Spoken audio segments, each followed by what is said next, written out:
growing up in the IE, I kind of, we're a melting pot. So I've seen Hispanics, Asians, African Americans, Caucasians, but now we even have the law enforcement background. We have letter of the law and spirit of the law. Right. So I've been able to kind of, with certain individuals, be able to work with them and help them really like understand the consequences of their actions.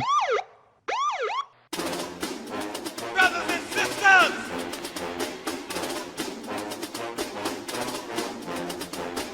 brothers and sisters, I don't know what this world is coming to. You're listening to the Black and Blue Podcast, a discussion and celebration of the roles of African Americans and other minorities in U.S. law enforcement. Your host on the Black and Blue Podcast is Dale Peters, a law enforcement professional with over 20 years experience in the business. Hop on board this Black and Blue train of interviews, current events, and pop culture conversations. So get ready. The Black and Blue Podcast is coming at you right now. All right, Square Pegs, welcome back to the Black and Blue Podcast in the interrogation room. My name is Dale. I'm the host. I appreciate you for joining me here today. Right now, I got a guest who works in the Southern California, works for the state of California, overseeing the universities here. He's a police officer. Please help me welcome in Nicholas Akingbemi. I hope I got that last name right. You did. All right. So how's it going, brother? I'm well, man. How you doing today? I can't complain. Can't not complain. So what we got you doing here today? Where you at? You work for a university. What sort of things that are you dealing with this COVID-19 stuff that's going on over there at your place of work right now? Well, man, like over 50% of our staff, they're being forced to work from home just to help out with the social distancing and the governor's stay-home order. I think maybe even over 60% of our students, they went back home because it just so happened to fall on the spring break. But even those who were coming back, they had to move out because of the housing. Yeah. They have to have social distancing, and I think they're going to be cutting the students a discount on their housing fees because they won't be there. Right.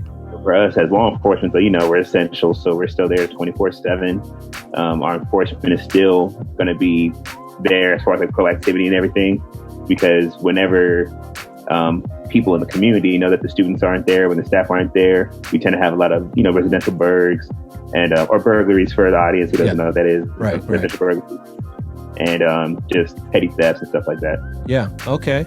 Yeah, I mean it's crazy right now. They giving you guys a lot of protective gear to deal with the public now.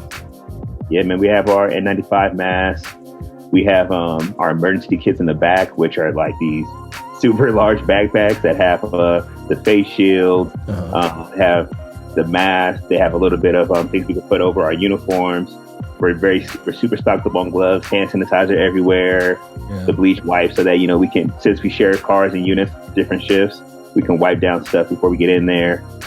And even like when we get responded to medical aid, when we get dispatched to medical aid, a lot of the times we're just letting fire and the paramedics go before us because they have more PPE than we do, right, or personal protective equipment. And they pretty much, if they need us there for like an enforcement measure or for hands-on, they'll call us out. But if not, we just stay at the station until they're cleared out. Yeah. It's tough times. It's changing times that we're dealing with now. Until we get through all this, law enforcement's we gotta do things differently now. So it's crazy. Yes, sir. So how long you been working where you working right now? I've been working with my agency for almost 4 years. Okay. June of this year will be 4 years. Okay. All right. Prior to that, I worked for San Bernardino County Probation for a year. Nice. And you did that for how long, you said? 11 months to a year. Okay. It's a little different clientele, yes, probationers as opposed to, the general public and students in a little bit. What drew you to law enforcement? Oh, man, I'm going to try to make it brief. I have immigrant parents. So growing up, my parents from Nigeria. Yeah, I noticed that your last name. Yeah. Nice. They pretty much said, hey, be a lawyer, doctor, engineer. I got to college as a nursing major, and I pretty much decided that wasn't for me because I couldn't pass chemistry to save my life. So at that same token, Black Lives Matter had just started as far as the movement. And I was an RA on campus, and unfortunately, one of my residents was shot and killed by the police. So there was just a really big, I guess, emotional tension on the campus. And a lot of people were complaining about law enforcement, about how, they don't like people of color, they don't like minorities, and how they just, they're getting tired of the police that we have. And so for me, I've always been a kind of person who says, be the change you wish to see in the world, like Gandhi used to preach. And I'm like, hey, if you guys aren't liking this, then why don't you join the ranks? Why don't you apply to be police officers? You don't have records, you good physical shape, you got good credit, you got good grades, Nobody wanted to do it. So one of my professors, he reached out to me and said, look, man, I like what you're talking about. I like the way you're moving. I think you should give it a shot. So just keeping that in mind. And, again, this is my resident. He was a really good guy. He was a graduate student, 4.0. And, I didn't understand why it happened. And I just wanted to kind of join the ranks myself. So that's pretty much what led me to law enforcement, especially with the university, so that people on the campus or students on the campus can see a young minority man who they can relate to. Yeah, absolutely. So what's been the change for you since you got into the profession, as far as your psyche, how you deal with things on a day-to-day basis? I will say my core is still the same because of my own foundation, like my faith base and just the kind of person I am. But I see the world through a different lens now because of the training that I have and just the different experiences, the different calls I've had to handle, whether through training or even as a solo officer. So I think just every day, man, I just wake up and just pray for the safety of myself and my partners in the community. But the change I've seen is just being more empathetic with people. Growing up in the IE, I kind of, we're a melting pot. So I've seen Hispanics, Asians, African Americans, Caucasians. But now we even have the law enforcement background. We have letter of the law and spirit of the law. Right. So I've been able to kind of, with certain individuals, be able to work with them and help them really understand the consequences of their actions. Mm-hmm. And some people, you have to do the enforcement because they're repeat offenders or things like that. Yeah, no doubt. Where'd you grow up? I grew up in Rialto. In Rialto, okay, yeah. I just talked to a Rialto sergeant the other day. Yeah, so you grew up there. What was life like in Rialto for you? It was awesome, man. We have the north side and the south side. I grew up just right on the border of both. It was cool. I just, like I said, I had immigrant parents, so for me it was just always trying to get along with everybody. Yeah. Just be a community person. I never really had any major issues. Some of the people I grew up with, they took a different path. And then some of the people I'm so cool with, we're on the same path. They're also in public service. But I loved it, man. Like I said, it's a melting pot. And to this day, I still do the best I can to represent Rialto wherever I go. Where are you from? From Rialto? Yeah. How's the family feel about you now in law enforcement? They're happy, Okay. Yeah, they're happy. Initially, my mom, she didn't really like it because, all the stuff that was going on at that time back in, I think 2012 up until 2019, there was just always stuff in the news about officer-involved shootings or even police officers being targeted. And she was like, do you really want to subject yourself to that? And I kind of told her, well, Mom, God is with me every day. Like I said, I have my faith in God. And I'm like, I can die getting off a bus. I could die in a car accident. Right. So at the end of the day, we've always told, you as my mother have always told me live a life of service. And I feel like I'm being called to serve in law enforcement. So now that I've been doing it for a few years, she's happy. She said I chose the right profession. Yeah, that's good. You got other family here too? I got family in the military, but everybody else is in medicine. In medicine, huh? So are the folks? My mom, yeah. Are they doctors, nurses? What are they doing? My mom's a nurse. My oldest brother's a doctor. My youngest brother just got into med school. My second older brother, he was in the Navy and he still serves, but he works for the government now. And then my dad, he was an educator. Okay, all right. So wide range of experiences there. Yes, sir. That's good. But they're happy for you. They're proud of you, I'm sure. Yes. All right. Well, you said you changed from a nursing major in school. Did you end up finishing your schooling? Yes, sir. I started college in 2010. I graduated in 2014 with my bachelor's in criminal justice. Okay, so you switched over to criminal justice. All right, and then you went to probation. Yes. How was that experience for you? Man, so I worked with juveniles, and it was different because for me, I was fresh out of college and I had the criminal justice background. So I was, the 3 R's of retribution, rehabilitation, and restitution were always in my mind. So I was like, okay, I want to work with the young youth of the IE so that they can still have a chance and not have this whole school to prison pipeline. But I quickly learned that people don't change unless they really want to.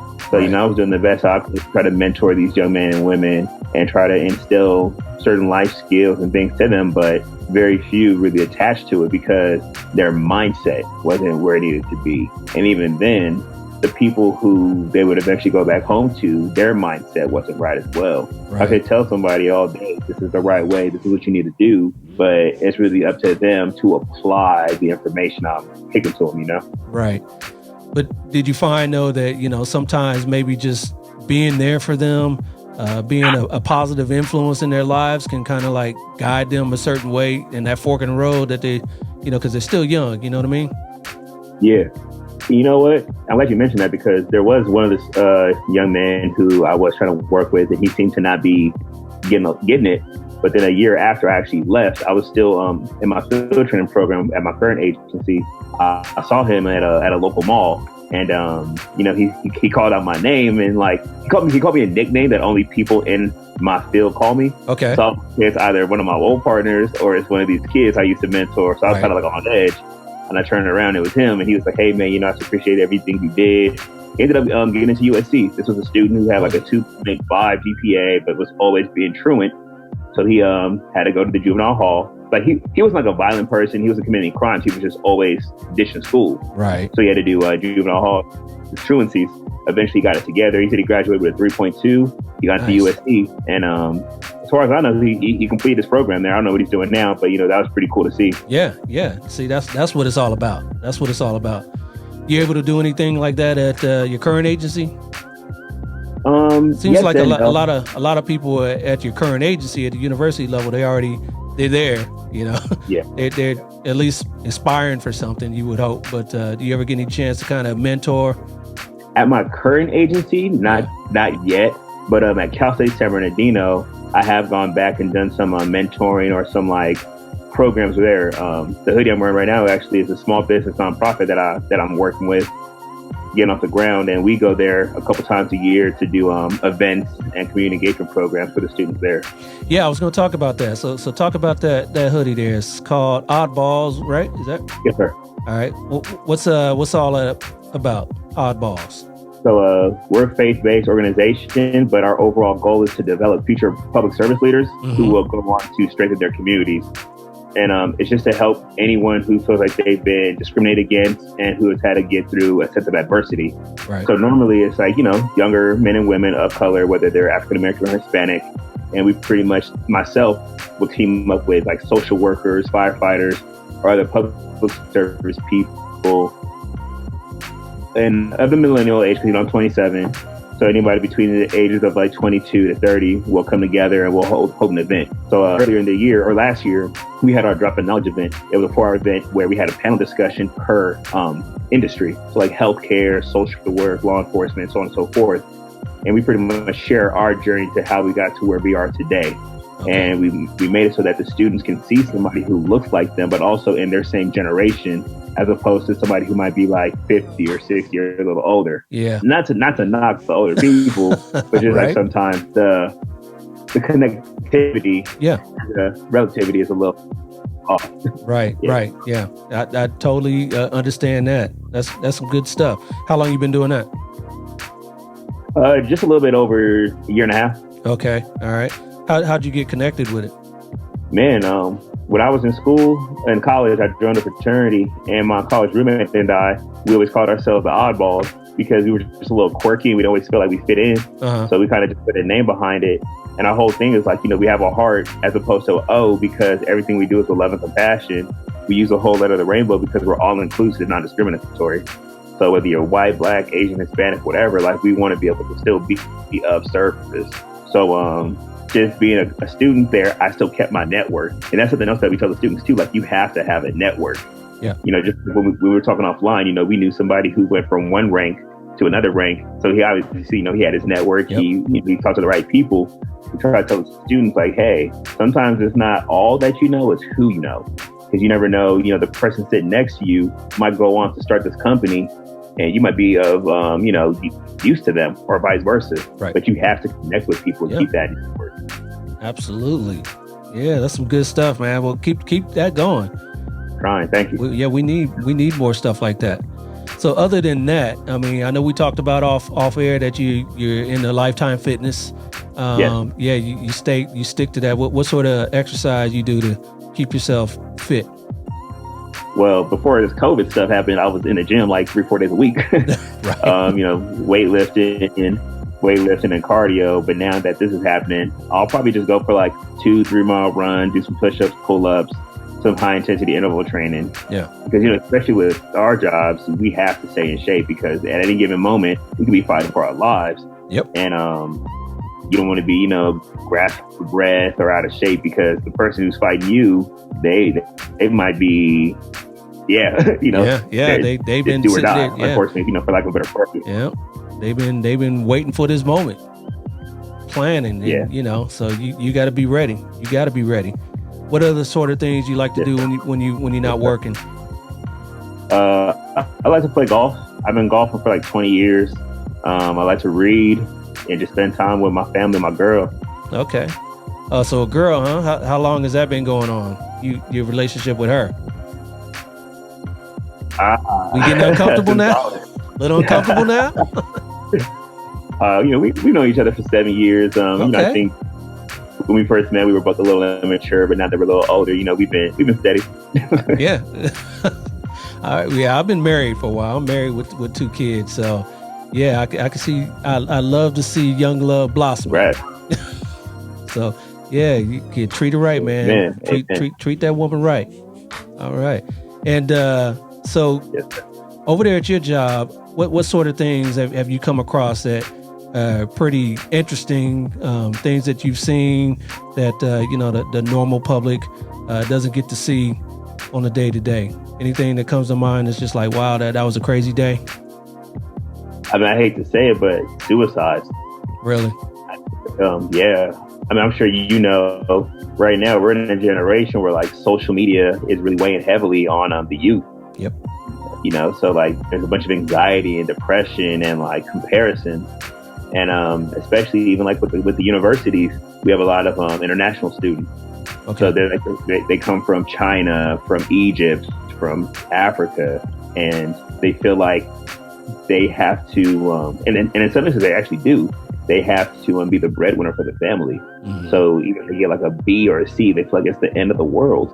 Yeah. Or, they make one, minuscule or like trivial bad mistake, and they feel like it's the end of the world. And sometimes they end up taking their lives. And for me, I when I was a nursing major, I'd seen like cadavers, like dead bodies to work on, but I'd never seen like an actual suicide. Yeah. And that's some of the crazy stuff that we see on duty that we don't just share to the public. Right. Because right. it's graphic, Yeah. How do you deal with that? Seeing stuff like that at home? I think one thing I learned in the academy, man, they were like, you don't ever want to bring work home. Yep. You have to be able to separate it. So I think just hearing that throughout my academy process, I was already thinking of like, okay, I got to stay in tune with my hobbies. I have to keep my faith base strong. I have to have a strong foundation. So a lot of times when, the shift is over, before I even call my mom or dad, or before I even call my girl, I'll listen to music or a podcast for like 20 minutes just to get my mind off of stuff so that I'm not still subconsciously projecting things. Prayer. Yeah. Prayer. I mean, I know not everybody believes in God or a higher power, but I believe in God. So I pray all the time, every day. All right. Yeah. Amen to that. Then working out. Yeah. Well, and working out. Yeah. It's a good stress relief right there, actually. Yeah. Sure. I know you mentioned there, you said when you get off work before you call your parents or your girl, do you do that as a ritual, as a regular thing? Do you call them after shift to let them know you're all right, or? Every day. Every day. Wow. Yeah. That's good. I wish I would have done that. I wish more people do that, but that's good. So let them know that you're okay. A part of it is to let them know I'm okay, but also like, we're here today, we're gone tomorrow, man, you know.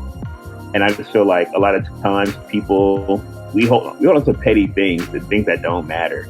Okay. And it's like, there's this old saying that goes, if it won't matter 5 years from now, don't give it 5 minutes of your time. Yep. So I'm kind of just like, I love my mom and dad, I love my siblings, I love my girl. So, you know, if I can, I'll call them right away, because I could easily get in my car at the end of the shift to head home and think like, you know what, I'll just call when I get home, and then never make it home. Yeah. All right. So, you know, the crux of this program is, you know, of course, Black and Blue. So I like to talk with, you know, African Americans and other minorities in this profession. At your agency in particular, what's the breakdown of African Americans that you've seen? So at my agency, at one point we had 4 African American officers. 3 of us were officers and 1 sergeant. One of the young men, he decided to leave the department, so there are 3 of us now. Okay, all right.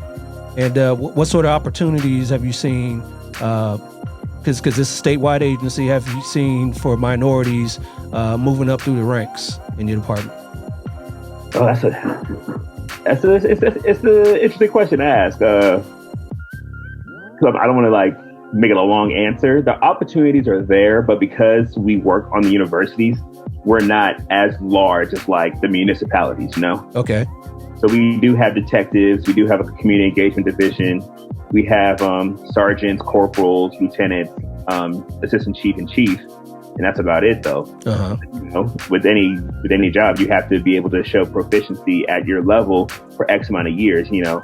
And I think for me as a millennial, as a younger guy, I got caught up in the mix because a lot of my friends who are not law enforcement, they have jobs where, you know, you could be at your job for a year or 2 and then now you could go promote. Right. Whereas, you know, law enforcement, that's not the case unless it's the needs of the agency. Yep.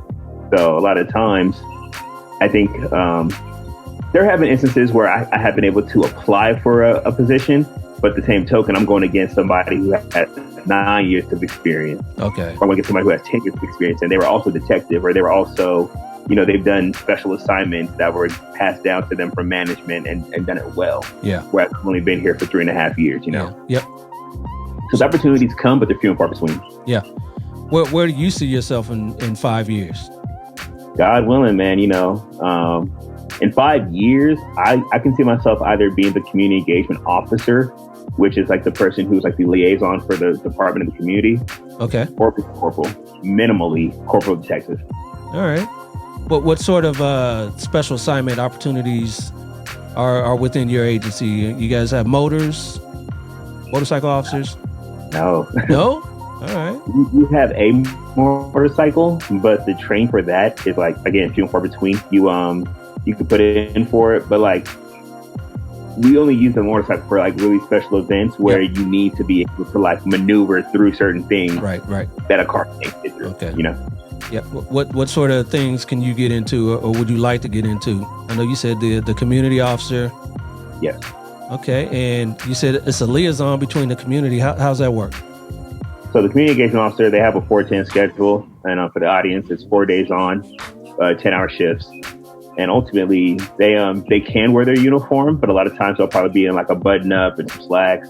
And they pretty much partner with the community to have events to where the officers can show up, and we even have it's called Behind the Badge, where we'll have like an event for a panel discussion of the officers, an officer, a sergeant, lieutenant, and the chief. And people from the community can come in and we can just ask us questions like, hey, is this true? Is that true? They get to come in and see the units, see the station. We even have a Citizens Academy where now I think they go through a 6-week Citizens Academy, pretty much just learning the process of like report writing, our department jail and dispatch and things of that sort. So they have a better understanding of like the community-oriented policing approach because we are in a university. Okay. Yeah. That sounds like something you could definitely have fun doing. Yes, sir. Yeah. All right. Well, good luck trying to get that. Thank you. Yeah. So at your job, I know you said that you like doing it. You've been doing it for a long time. You want to do the whole 20? I mean, I like to do 30 if I can. Okay, yeah. 30. Yeah. But, I'm also really big on like wherever God takes me because, with us in law enforcement, our job is somewhat physical. Because at any given time, you could have to like go chase somebody, you got to go hands on with someone. So if I can make it all the way to 50 or 57, God willing, it's a blessing. But even like right now, I'm actually getting my master's because, I like to have opportunity. And the other part of why I started All Balls with my buddy is because, I'm really big on mentorship. I'm really big on training and things of that sort. And again, if something happens to me here, I want to have something else to fall back on. I say that because, Ontario PD and Fontana PD, I knew a couple guys who my same age or younger went to those departments. And even after getting off probation, they got hurt. They were chasing someone. And one guy, he blew out his knee. One guy broke his ankle, got the surgery, came back, and it was never the same. He had to medically retire. And he even finished his education. So now he's back in school. Luckily for both of those men, their wives are also in public service, so they make decent income to support the family. But it's like, think about how demoralizing that is for an individual, especially as a man. Our ego and our machismo, Yeah. That's I got my degree, my bachelor's a long time ago, and I'm working on my master's too. I wish I would have done that a long time ago, but I'm working on it now. Should be done in December. Cross the fingers, God willing, and all that. But I always tell people coming up, get that education now, because if you get hurt tomorrow, you're gonna need it. You're gonna need it. What are you getting your master's in? In public administration. Nice. Yeah, and yourself? What are you studying? Same, public administration. Okay, all right, yeah. So knock that out, man. Knock that out. So you can use that if you need to, and you can use it to promote if you need to. Yes, sir. Yeah. Well, let's hope you don't get injured though. Amen, man. Yeah, because it can happen any minute, any minute. But a lot of it though is making sure you can use that verbal judo. Yep. So you don't have to get in as many fights. Yeah, and a lot of times just talking to people can really quell situations. We got the de-escalation training going on, so utilize that and have a long, healthy career. Yes, sir. Long, healthy.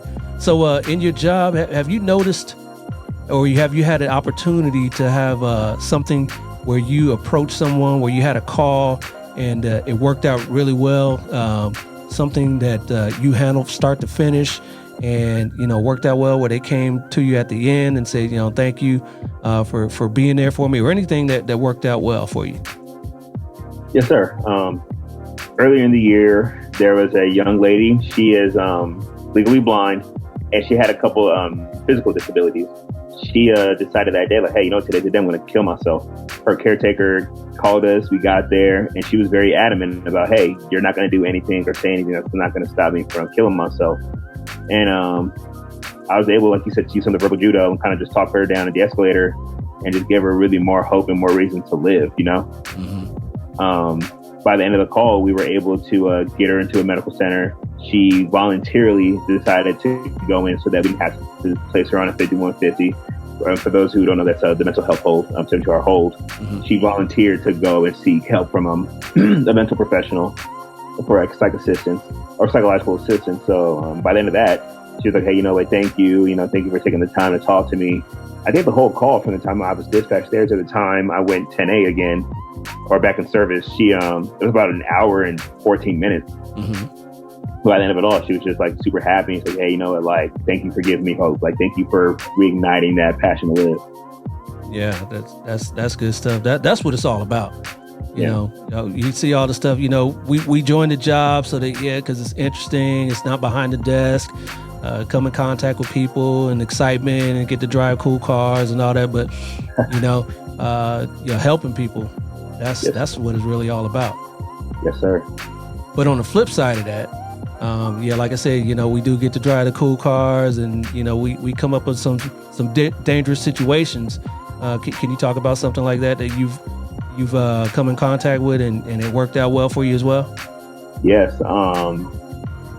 There was a time when I was in the field training program, I think it was in my second or third phase, we were approaching a stoplight, stale red, and this brand new Honda just flew through the light, but then it skidded to a halt in the middle of the intersection. And so I had just recently started to receive training on DUIs. Mm-hmm. And my FTO was like, hey, what do you think that is right there? I'm like, either they were not paying attention because they were on their phone, texting and driving at 2 a.m, or they're probably intoxicated because it's 2 a.m. Right. So one thing led to another. It ended up getting to like a high-speed chase. I think at one point we were literally driving anywhere between 60 and 80 miles per hour in a residential area. And the streets that we had are really narrow and cars park on the sidewalk. So we were literally like a bit like Tokyo. Are you familiar with Tokyo Drift? Yeah. Oh, yeah. We were like literally Tokyo Drifting the whole area.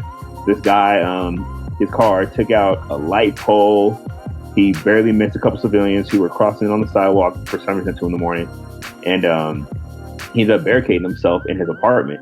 And so, at the same time, there's the danger of like, are you going to rush in there? Because you don't know what they have inside of his apartment. Right.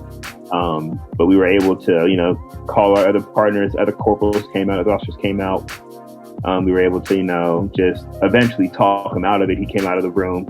And I think this guy ended up being like 4 times the legal limit. And, yeah. So he was just drunk, and that's why he ran. He was just drunk. Yeah. Wow. He didn't have warrants or anything, or what was his trip? Nothing. This guy, he had just been accepted into law school. He was set to start law school in 2 weeks, but he went out, went to the club, did his thing, and felt like he was good to drive. But I think as soon as we hit our lights, he just said, nope, I'm not stopping. I can get away. Yeah. And like I said, we were going pretty fast. And at one point, I almost lost him. But had he not taken out that light pole, I would have lost him. But because he took out that light pole, I think it slowed him down. I was able to follow the trail because literally there was like his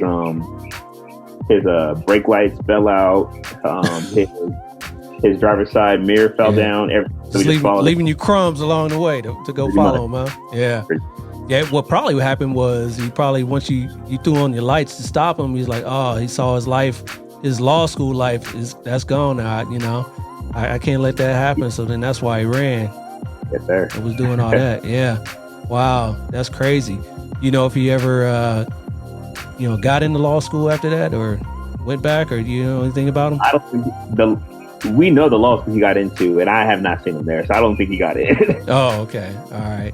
Yeah, it's unfortunate. Hopefully he can, see that as a mistake that he can come back from. Hopefully. Yeah, hopefully. Well, man, I appreciate you coming on. This is some good insight, learning about, your department, about you, things that you've been into, your Oddballs program. Can we reach you on the Oddballs are you guys got a website, an IG, Facebook, anything? We have a website. We do have an IG. So our website is www.oddballstes.org. And our Instagram is the same, oddballstes. Like I said, a lot of our stuff is community engagement, and it's essentially person to person. So right now with this COVID-19, a lot of us has been put on a halt, but as fate would have it, we're actually learning about e-learning, so web-based portals and stuff like that, so that shit that's ever happened again, we can still distribute and engage with our community via virtuality. And people can contact you, so you can through the organization there to try to see if they can get something set up to come out to them once this is all over with. Yes, sir. All right. You guys go all over SoCal, or are you guys based in just the IE or wherever? All over SoCal. We did something in LA a few months back. We did something in San Bernardino, Rialto, and Bloomington. Okay. See, just last month for Black History Month, one of the teachers out there, she heard about us. She contacted me. We spoke for a few weeks, and she said, "Hey, you know what? I really like your story. Come talk to the students just about overcoming adversity." Mm-hmm. So we did a speaking engagement, and I actually partnered with an LAPD officer. His name is Aaron Thompson. Mm-hmm. He does comedy, so if you ever look him up, and he might be a good person also to reach out to. Great guy, man. He's really funny actually, but he has a really good story about how he got into law enforcement as well. So. Yeah. I'll contact him, see if he'd like to tell his story as well. So, yeah, man, I appreciate you coming out and talking to me today, taking time out of your busy schedule. I'm sure you got some other things you'd like to do today, but before I let you go, I got a game I like to play with my guests. So let me get this set up here. This is a game I like to play with my guests. It's called Black or Blue. black or blue, black or blue, black or blue, black or blue, black or blue. All right, so I got this game I call Black or Blue. I'm going to give you a category. Your category today is called That's Comical. Comic book superheroes. Comic book superheroes. I'm just going to name a comic book superhero for you. You tell me, is a major color of their costume black or is it blue? All right, so I hope you know a little bit about Marvel and DC and all those comic book characters. So your first one here is Lobo. Lobo. Blue. Blue. Sorry, my brother. He is black. You see his picture there? Yeah. That's Lobo. Yeah, he's got I guess it's kind of bluish gray, but it's black. Your next one is Domino. Domino. Oh, I'm going to say black. Definitely. Domino. You see the Deadpool movie? That's the sister that played her in the movie? Yeah, all right. So, yeah, and oh, yeah, I saw that. Anyway, back to the game. Beast. Oh, blue. Definitely blue from the X-Men franchise. From the X-Men. Oh, you doing well. 2 out of 3, right? Your next one, Atom. Atom. A-T-O-M. Atom. A-T-O, black. Black. Oh, sorry. He's blue. Yeah, he's like the dude. He's DC. He's like the dude in Marvel that grows and shrinks. Ant-Man. He's like Ant-Man. Yeah. So, yep. All right. Your next one. Yeah, I know you know this one. Spiderman. Oh, blue. Blue, definitely. Spider-Man's blue. All right, your next one. Venom. Black. Definitely black. Yep. All right. Your next one, Green Lantern. Black. Yep. Green him. Yep. Yeah, he's got black. He's got black in his costume there. Next couple one, Booster Gold. Booster Gold. Blue. Blue. You guessed right on that one. That's Booster Gold. And your last one, I know you should know this one. How about Blade? Black. Definitely black. Yeah. Yeah, you got more right than you got wrong, so we're going to call you All I do is win. the winner.